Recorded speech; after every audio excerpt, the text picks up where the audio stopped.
They were preying on kids from 8 to 15 years old. These criminals were convincing children to mutilate themselves. In this wide-ranging interview with FBI Director Kash Patel, this FBI is going to be releasing the murder rate numbers in December, which is the lowest it has been in modern history by double digits. We were successfully able to shut off all 13 precursors that make fentanyl. How can you be so sure that this agreement will be honored by the other side? We explore his China trip, burn bags, and the Comey prosecution. We, the FBI, and our partners at the DOJ have numerous options to proceed, and we're executing on all those options. He also responds to recent controversies. When the media gets together with anonymous sources like they always do, and it gets louder and louder and louder, that just means our mission is the most effective it's ever been, and that's the only thing I care about. This is American Thought Leaders, and I'm Yanya Kellick.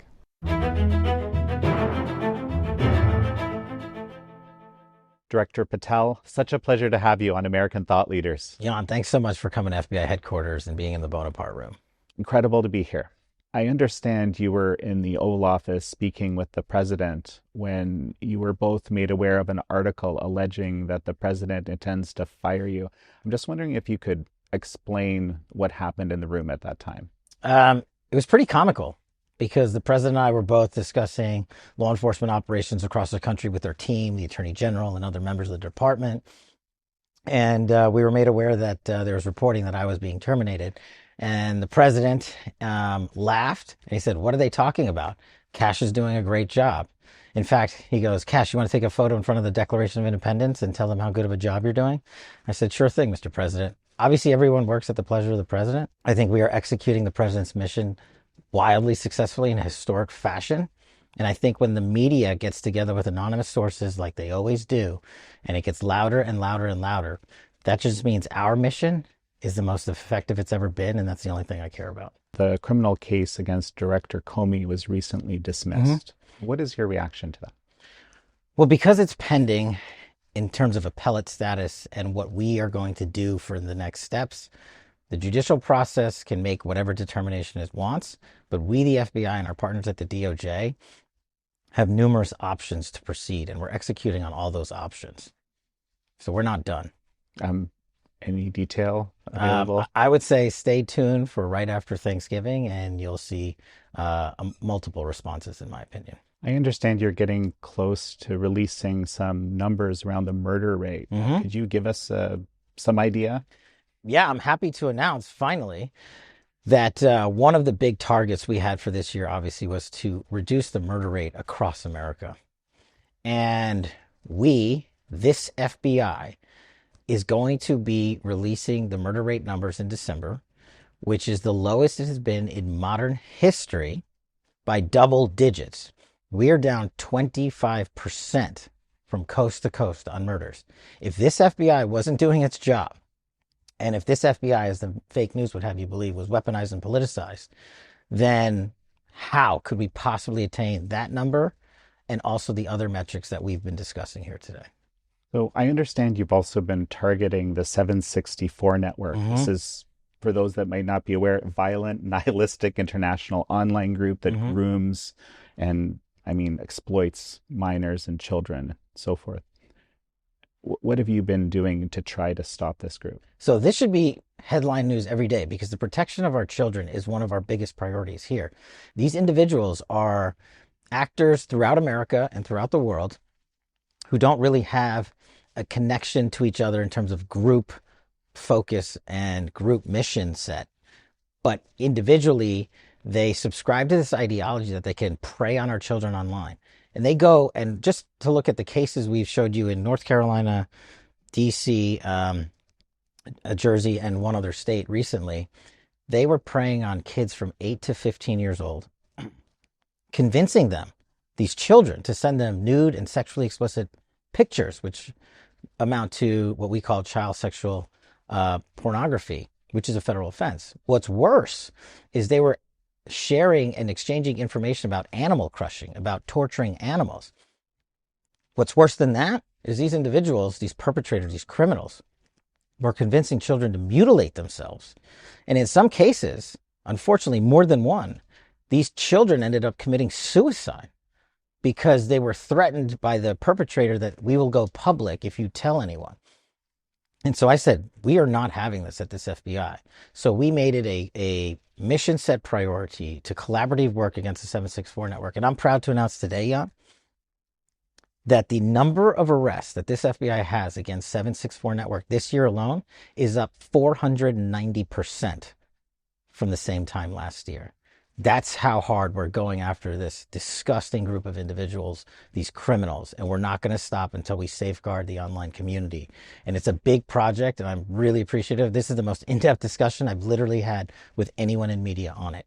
So the president has labeled Antifa as a domestic terror organization. Now, what is the impact of that, which isn't, I don't know if it's an official designation or how you describe it, different than an international terror organization. What is the impact of that on your work dealing with Antifa and related organizations? No, it's absolutely brilliant move by President Trump, because it allows us to use the tool set that we utilize for, say, foreign terrorist organizations. We are allowed to use that here in the United States of America to use added intelligence capabilities, to added operational capabilities in terms of mapping out the networks and seeing how they connect, and using the banking sector and the financial sector and our partners at Treasury, most importantly, because these groups, Antifa specifically, responsible for, as you know, the Prairie Land attack, which we've arrested, I think, 24 individuals on and charged them with material support to terrorism, and rightly so. They shot a federal agent in the neck and attacked a detention facility. We know what Antifa has done in Portland. Those investigations and prosecutions are ongoing.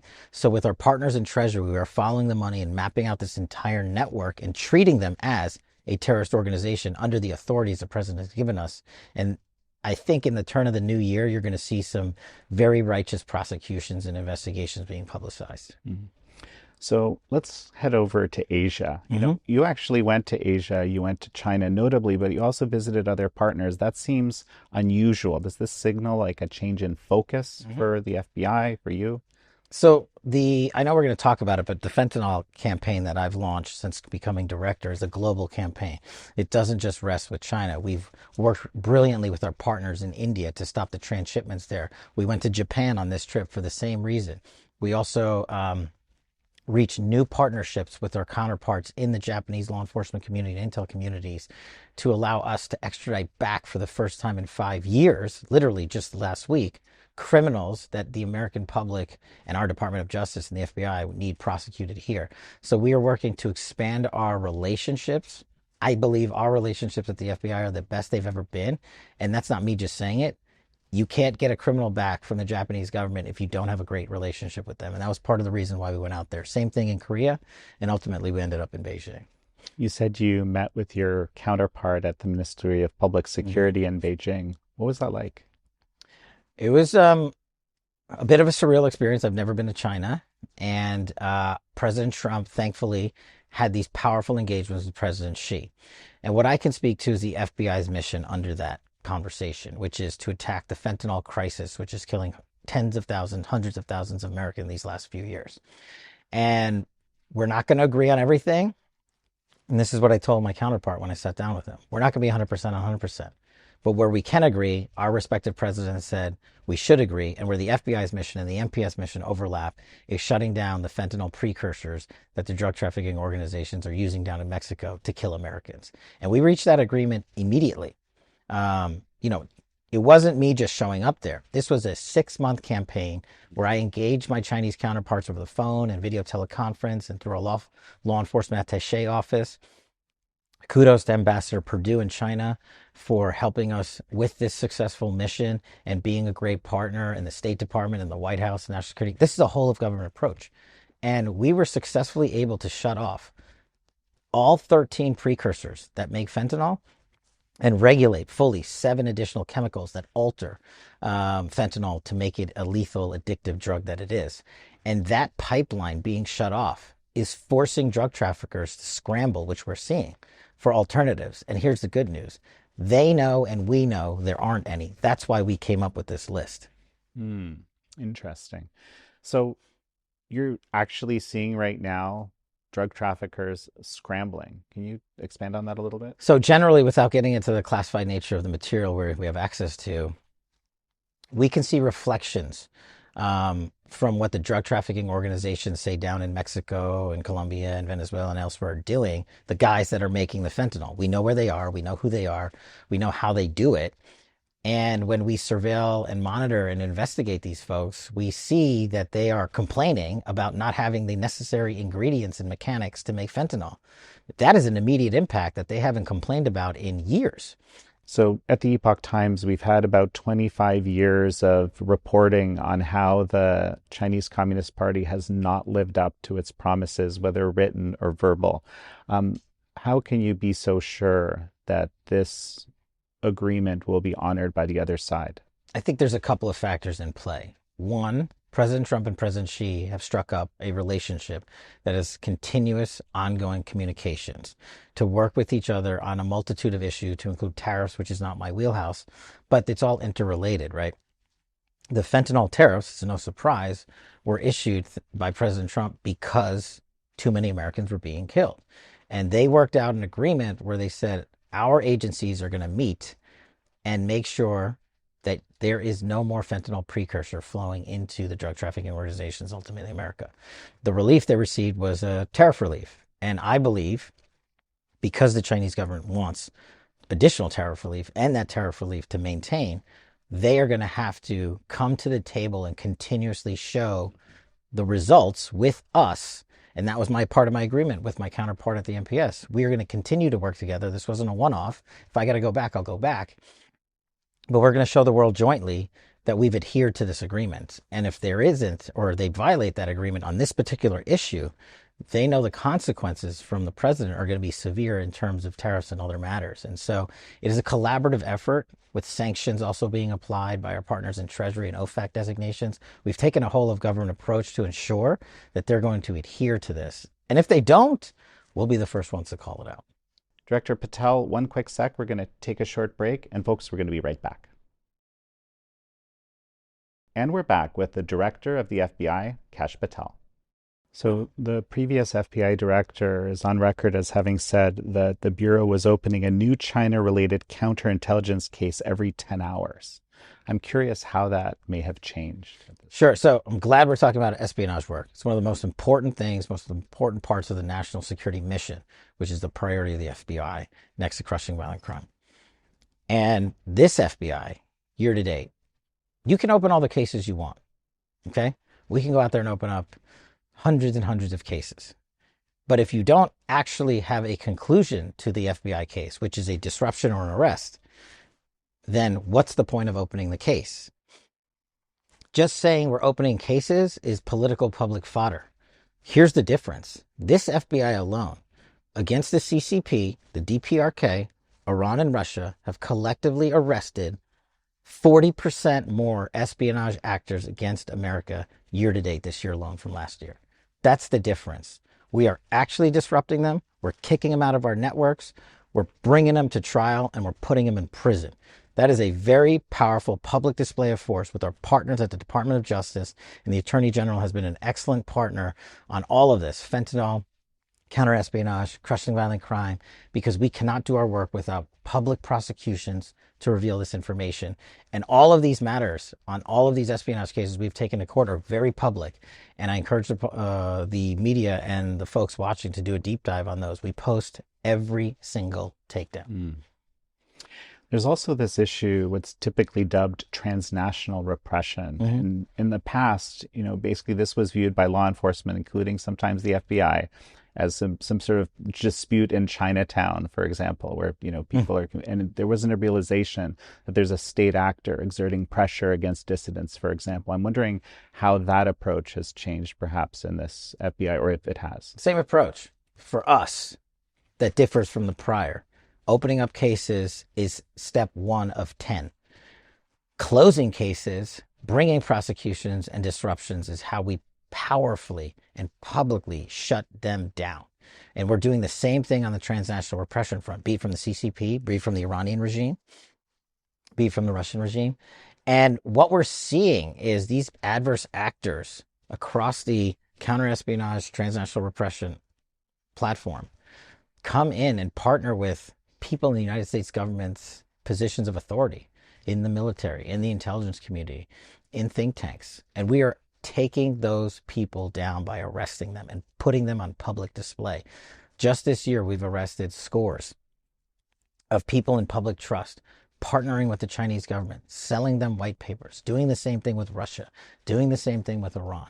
And we at the FBI are safeguarding American interests here, not just across those sectors, but also in the agricultural sector, where we have stopped and seized. Just this week, actually, we stopped the entrance of E. coli into the United States of America by a Chinese national.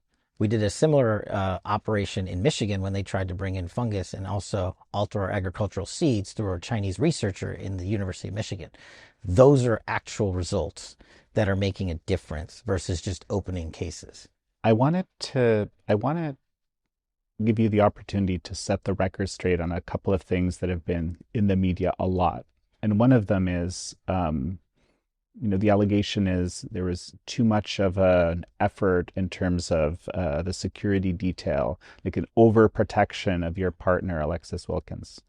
How do you think about this reporting and these allegations? Well, first of all, thank you for letting me address that. I think it's disgusting that an agency head has to even address the fact that their partner's life is continuously being threatened.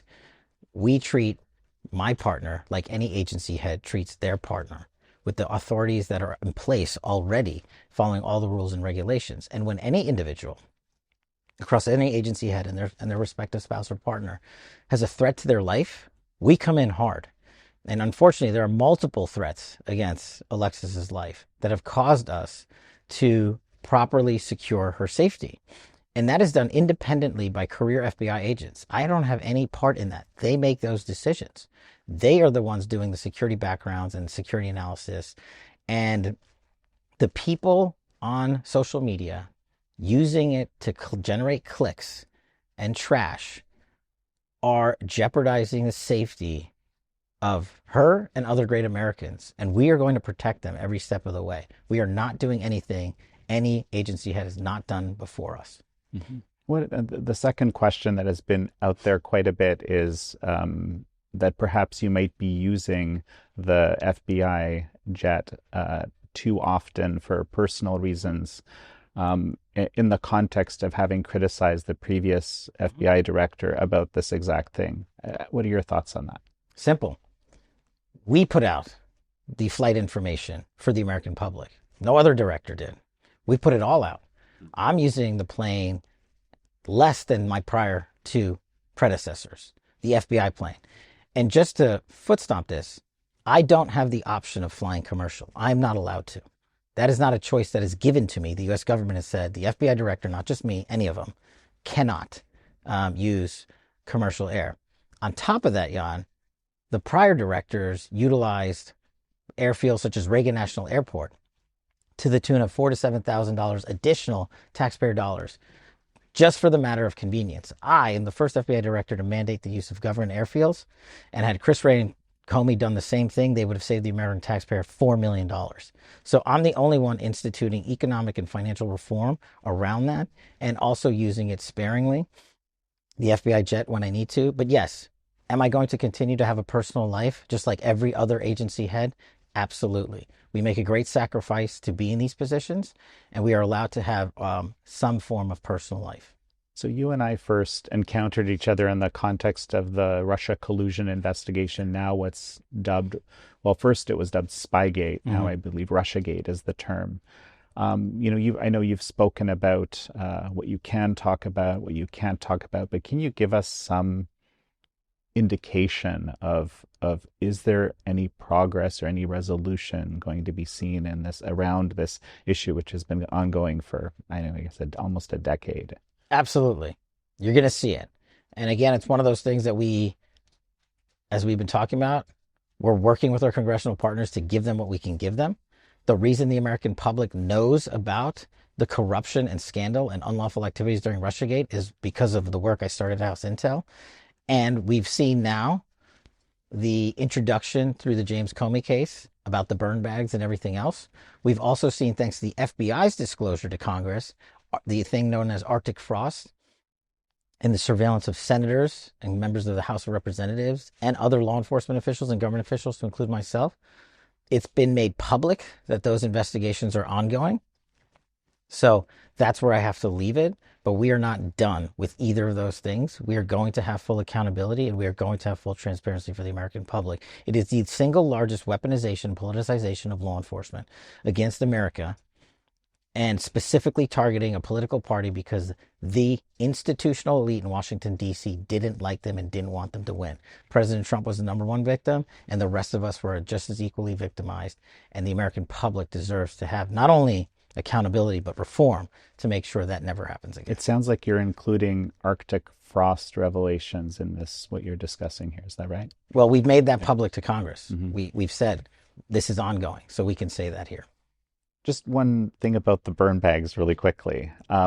This room 9582, how is it that people didn't know it existed, or how is it found? Can you give us any sense of this at all? I'll just say this generally. When the United States government and agency heads want things to disappear and want things to be buried and hidden, they know how to do it.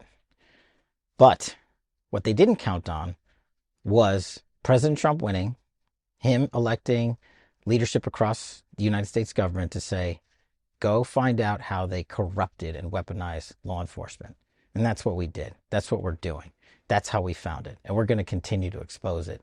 And you're going to see everything we found in that room in one way or another, be it through investigation, public trial, or disclosure to the Congress. Director Patel, as we finish up, why come to the Epoch Times for this interview? Why not pick another media, perhaps legacy media? Because the reality is most of the media continues to report information falsely. The Epoch Times, since before I even knew you guys, have continuously reported credibly, using facts and calling balls and strikes and not being political. So I'm always willing to sit down with an organization who reports the information and the facts and doesn't politicize or shade it, and can criticize me if it's based in fact. I will gladly accept it.